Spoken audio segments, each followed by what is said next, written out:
دانیہ قرآن academy. یہ قرآن وہ رستہ دکھاتا ہے جو سب سے سیدھا ہے، اور مومنوں کو جو نیک عمل کرتے ہیں بشارت دیتا ہے کہ ان کے لیے اجر عظیم ہے۔ نحمده ونصلي على رسوله الكريم اما بعد فاعوذ بالله من الشیطان الرجیم بسم اللہ الرحمن الرحیم۔ السلام علیکم ورحمۃ اللہ وبرکاتہ۔ امید ہے آپ سب خیریت سے ہوں گے، انشاءاللہ جہاں ہوں گے ایمان اور صحت کی نعمت سے مالا مال ہوں گے۔ ہاں جی، تو آغاز کرتے ہیں ہم اپنے آج کے سبق کا دعاؤں کے ساتھ۔ تو چلیے شروع کرتے ہیں۔ اللہم صلی علی سیدنا و مولانا محمد وعلی آل سیدنا وعلى آل سيدنا ومولانا محمد وبارك وسلم۔ رب اشرح لي صدري ويسر لي أمري واحلل عقدة من لساني يفقه قولي۔ رب زدنا علما رب زدنا علما رب زدنا علما۔ اعوذ باللہ من الشیطان الرجیم بسم اللہ الرحمن الرحیم۔ فَإِنَّ الْجَنَّةَ هِيَ الْمَأْوَى۔ فا کے اوپر زبر ہے، فا زبر فا، الف کے نیچے زیر، الف کے اوپر زبر زیر پیش ہو تو اس الف کو الف نہیں پڑھتے، اس الف کو حمزہ پڑھتے ہیں۔ اس الف کے نیچے زیر آنے کی وجہ سے اس الف کو حمزہ بنائیں گے، ٹھیک ہے۔ آگے نون کے اوپر تین دانوں والی شد ہے، یعنی کہ شد آنے کی وجہ سے نون مشدد ہو گیا۔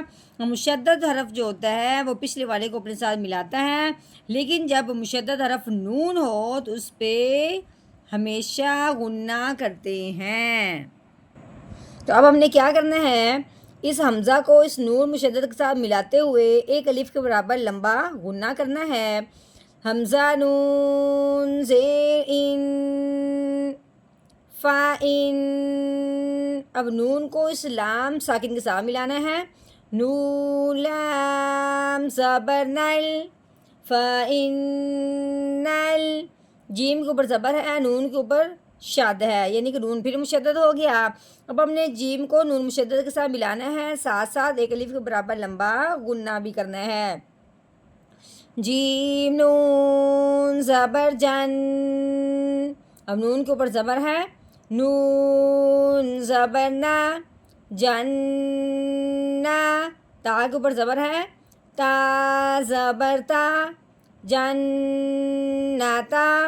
فَإِنَّ الْجَنَّةَ، ہاں کے نیچے زیر ہے، موٹی ہاں حلق کی گہرائی سے نکلے گی، ہاں زیر ہی۔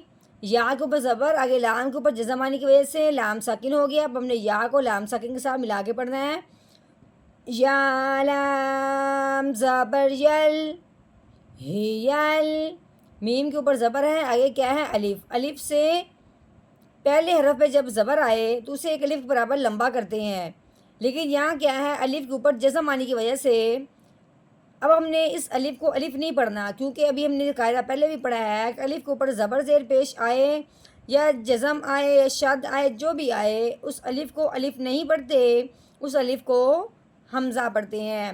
اب اس کو الف کو اب ہم نے نرمی کے ساتھ نہیں پڑھنا، کیونکہ الف جب اکیلا ہوتا ہے، خالی ہوتا ہے، تب وہ پڑھا جاتا ہے، تب وہ ساکن ہوتا ہے، لیکن جب اس کے اوپر جزم آتی ہے یا کوئی زبر زیر پیش آتی ہے تو وہ الف الف نہیں رہتا، وہ الف کیا بن جاتا ہے، حمزہ۔ اب اس حمزہ کو ہم نے جھٹکا دینا ہے، الف رہے گا ہی نہیں باقی، الف کو کبھی جھٹکا نہیں دیا جاتا. اس الف کو جھٹکا کیوں دینا ہے؟ کیونکہ یہ الف ہے ہی نہیں. الف کو اب ہم نے حمزہ بنایا ہے، جھٹکا ہم نے حمزہ کو دینا ہے، الف کو نہیں. کیسے پڑھنا ہے؟ میم حمزہ زبر ما. کیسے پڑھنا ہے؟ ما. واؤ کے اوپر کھڑی زبر ہے، اس کو ہم نے ایک الف کے برابر لمبا کرنا ہے. واؤ کھڑی زبر وا، ما وا. یہ خالی یہاں ہے، اس کو بالکل نہیں پڑھیں گے. آگے وقف ہے، وقف کی صورت میں جو کھڑی زبر ہے اس میں کوئی فرق نہیں پڑتا، ویسے کہ ویسے رہا جاتا ہے. آگے وقف، ما وا ہی الما وا فَإِنَّ الْجَنَّةَ هِيَ الْمَأْوَى.